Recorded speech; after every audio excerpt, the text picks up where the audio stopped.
पति पत्नी और नौकरानी। शीतल और अभिमन्यु की शादी को 5 साल हो गए थे, पर अभी तक उनका कोई बच्चा नहीं हुआ था। इसकी वजह से शीतल और अभिमन्यु दोनों परेशान रहते थे, पर उनसे ज़्यादा परेशान शीतल की सास रहते थे, यानी अभिमन्यु की माँ। वो चाहती थी जल्द से जल्द पोता या पोती आ जाए, इसीलिए वह अपनी बहू शीतल को लेकर हॉस्पिटल डॉक्टर गया। मैडम, जरा ठीक से चेक करके बताइए ना। कई बड़े बड़े डॉक्टर को दिखाया है, लेकिन मेरी बहू माँ ही नहीं बन पाती। मैंने शीतल को बहुत अच्छे से चेकअप किया है। देखिए, बात यह है कि शीतल के अंदर माँ बनने की कैपेसिटी नहीं है। ये आप क्या कह रही हैं डॉक्टर साहब? कोई तो इलाज होगा ना, कोई दवाई दे दीजिए। देखिए, कुछ प्रॉब्लम ऐसी होती है जिनका कोई ट्रीटमेंट नहीं होता। आई एम सॉरी टू से, लेकिन शीतल कभी माँ नहीं बन सकती, क्योंकि उसके यूट्रस में अंदर से ही कुछ प्रॉब्लम है। कहाँ लेकर गई थी आप शीतल को? अरे कहाँ लेकर जाती, डॉक्टर मैडम के पास ले गई थी। लेकिन तेरी बीवी तो कभी माँ बन ही नहीं सकती। मम्मी जी, इसमें मेरी क्या गलती? अगर अंदर से कोई प्रॉब्लम है तो उसमें मैं भी कुछ नहीं कर सकती। जानती हूँ, यह बात डॉक्टर के मुंह से सुन चुकी हूँ। अब दोबारा मेरे सामने इस बात का गाना मत गा। माँ, परेशान होने की जरूरत नहीं है, सोचते ना कुछ। अरे क्या सोचेगा तू? जब डॉक्टर कह चुका है कि तेरी बीवी माँ नहीं बन सकती, तो बता क्या सोचेगा तू? कहाँ से लाएगा बच्चा? माँ, ये तो मैं भी नहीं जानता। अभिमन्यु, क्यों ना हम अनाथ आश्रम से एक बच्चा गोद ले आए? क्या फर्क पड़ता है बच्चा हमारा हो या गोद लिया हुआ? आई बड़ी बातें बनाने वाली, क्या फर्क पड़ता है? अरे क्यों फर्क नहीं पड़ता?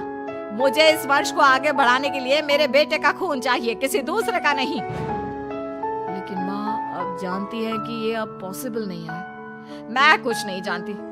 मैं किसी पराये की औलाद को इस घर में अपना पोता या पोती बन के बढ़ता हुआ नहीं देख सकती। मेरा वंश मेरे बेटे के खून से ही आगे बढ़ेगा। लेकिन मम्मी जी, ऐसा कैसे हो पाएगा? आप अच्छी तरह जानती है ना, मेरा और अभिमन्यु का बच्चा नहीं हो सकता।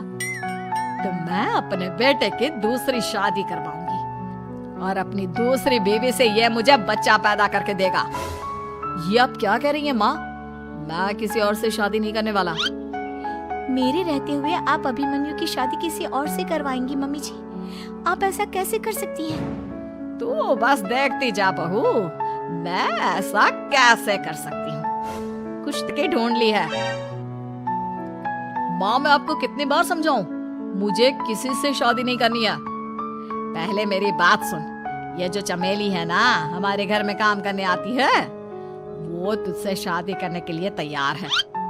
मम्मी जी, आप अभिमन्यु की शादी एक नौकरानी के साथ करवाएंगी?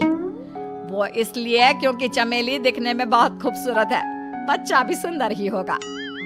मम्मी जी, लेकिन एक बच्चे के लिए अपने बेटे की शादी नौकरानी के साथ करवाना, क्या ये सही है? अगर अभिमन्यु ने शादी नहीं की ना, तो मैं अपनी जान दे दूंगी।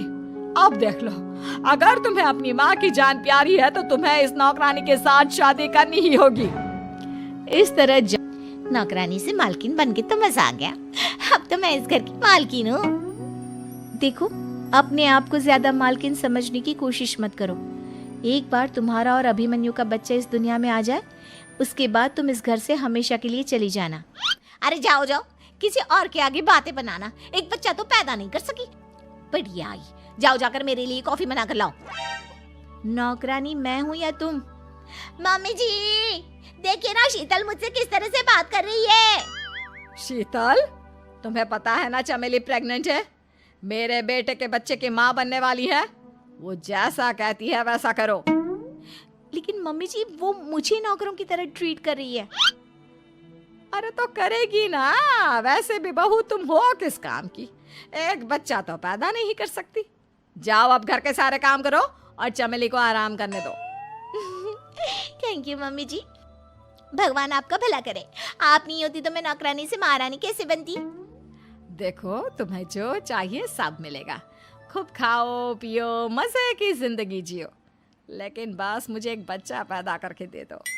मम्मी, बच्चे के लिए आपने मेरी शादी चमेली के साथ करवा तो दी, लेकिन दिन और रात का चैन मिट गया है। सारा दिन शीतल और चमेली की बहस चलती रहती है। अब शीतल को इस घर में रखने से क्या होगा? मैं तो कहती हूँ उसे घर से निकाल दो, है भी किस काम की। मैं ऐसा नहीं कर सकता माँ, वो मेरी पत्नी है, उससे बहुत प्यार करता हूँ मैं। तुम्हारी पत्नी चमेली है, चमेली, उससे प्यार करो। अरे तुम्हारे बच्चे को जन्म देने वाली है वो।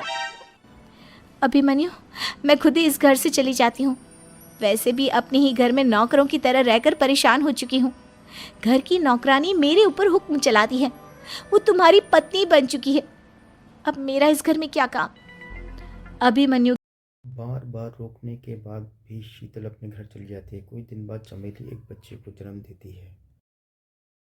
भगवान ने मेरी सुन ली, मेरे बेटे का घर भर गया, उसका अपना बच्चा इस दुनिया में आ गया। मम्मी जी, बच्चे को हाथ लगाने से पहले मेरी एक शर्त तो सुन लो। तुम कहना क्या चाहती हो चमेली? आपकी मम्मी को बहुत शौक था ना अपने पोते को खिलाने का। अब देखो, इस दुनिया में हर चीज की कोई ना कोई कीमत तो होती है। तुम अपनी आधी प्रॉपर्टी मेरे नाम कर दो, बच्चा तुम्हारे नाम। अरे लेकिन मैंने अपने बेटे से तुम्हारी शादी करवाई है, अब ये सौदेबाजी कहाँ से आ गई? जो औरत अपनी बहू को घर से निकाल कर एक नौकरानी के साथ अपने बेटे की शादी करवा दे, वो तो सौदेबाजी कर ही सकती है ना। उसका कैसे भरोसा कर सकते हैं?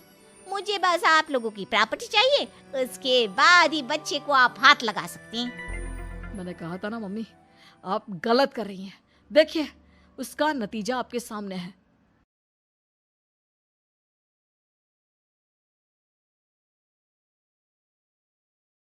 अभिमन्यु, कहाँ है आपका बच्चा? क्या मैं उसे देख सकती हूँ? कुछ भी मत पूछो शीतल, माँ की हुई एक गलती हम लोगों पर भारी पड़ रही है। वो नौकरानी अपनी औकात पर आ गई है और अब हमसे अपनी आधी प्रॉपर्टी मांग रही है, वो भी बच्चे के बदले में। एक बात कहूँ अभिमन्यु, आप उससे कुछ भी देने से मना कर दो। अरे कैसी बात कर रही हो? मेरे बेटे की औलाद है उसके पास, ऐसे कैसे मना कर दे? मम्मी जी, वो अभिमन्यु का बच्चा नहीं है, वो चमेली और उसके बॉयफ्रेंड का बच्चा है। ये तुम क्या कह रही हो शीतल? ये देखिए वीडियो, चमेली और उसका बॉयफ्रेंड आपस में बातें कर रहे हैं कि उन दोनों ने मिलकर आपको बेवकूफ़ बनाया है और अब इस बच्चे के बदले आपसे प्रॉपर्टी भी हड़प लेंगे। हे भगवान, ये मुझसे क्या हो गया? ना तो बच्चा मिला और अपने बेटे की नौकरानी के साथ शादी करवा दी सो अलग। अब क्या होगा?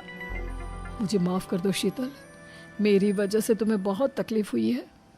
अभिमन्यु, मैंने कहा ना, उस नौकरानी को उसके बच्चे सहित इस घर से बाहर निकाल दो। लगता है मेरे अभिमन्यु का बाप बनने का सपना अधूरा ही रह जाएगा। अभिमन्यु, अपनी मम्मी से कहो कि परेशान ना हो।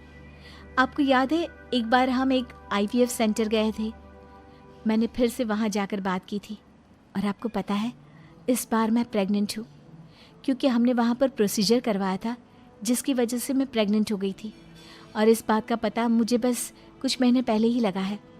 हमारा बच्चा इस दुनिया में आने वाला है अभिमन्यु। मुझे माफ कर दो शीतल बहू, मुझसे बहुत बड़ी गलती हो गई। कोई बात नहीं माँ, लेकिन अब हमें उस धोखेबाज नौकरानी को इस घर से बाहर निकालना है और इस घर की मालकिन को वापस घर लाना है, वो भी अपने बच्चे के साथ।